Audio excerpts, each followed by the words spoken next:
teman-teman, jadi pada video kali ini saya mewakili kelompok 5 akan membagikan materi mengenai pasar persaingan sempurna.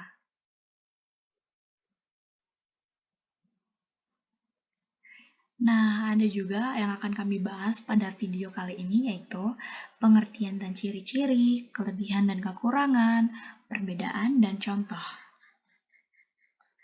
Oke, langsung aja kita masuk di pengertian dan ciri-ciri pasar persaingan sempurna.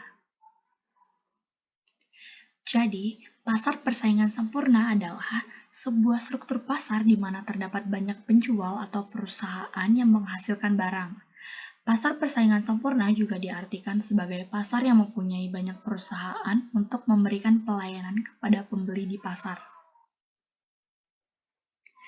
Ciri-ciri pasar persaingan sempurna yang pertama, jumlah penjual dan pembelinya sangat banyak. Yang kedua, barang yang diperdagangkan bersifat homogen atau pasar yang menjual satu jenis barang saja. Yang ketiga, penjual maupun pembeli memiliki kebebasan keluar masuk pasar atau free entry dan free exit. Yang keempat, tidak ada hambatan dalam mobilitas sumber ekonomi dari satu usaha ke usaha lain.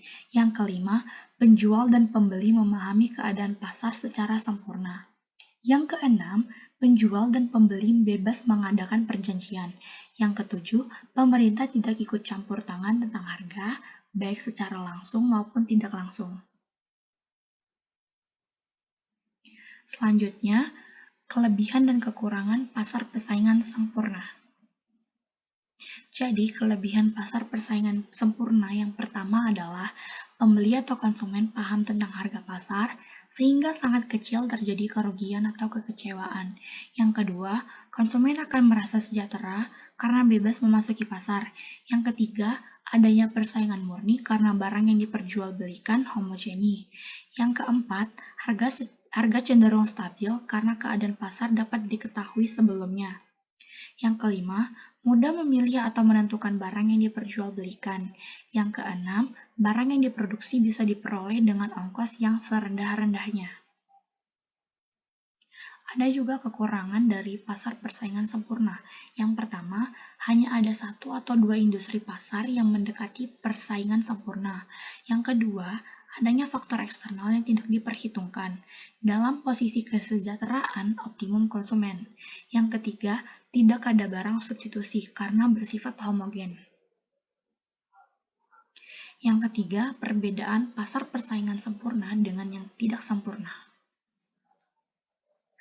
Nah, pasar persaingan sempurna, kondisi di mana penjual dan pembeli hadir dalam jumlah yang besar.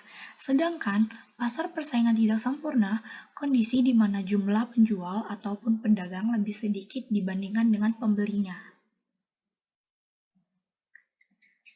Selanjutnya, ada juga contoh dari pasar persaingan sempurna. Yang pertama itu ada pasar beras. Sebagai makanan pokok utama orang Indonesia, beras menjadi komoditi utama di Indonesia. Penjual dan pembeli beras tidak dapat menentukan harga beras dan hanya mengikuti harga pasar yang sudah ditentukan oleh mekanisme pasar. Yang kedua, ada pasar sayur.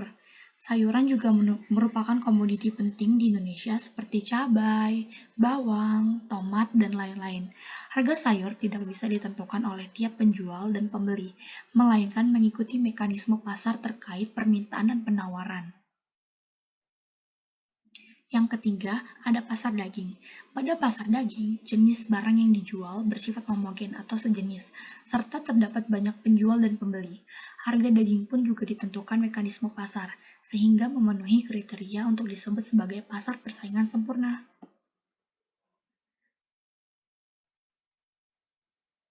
Nah, mungkin segitu saja untuk video materi pasar persaingan sempurna pada kali ini.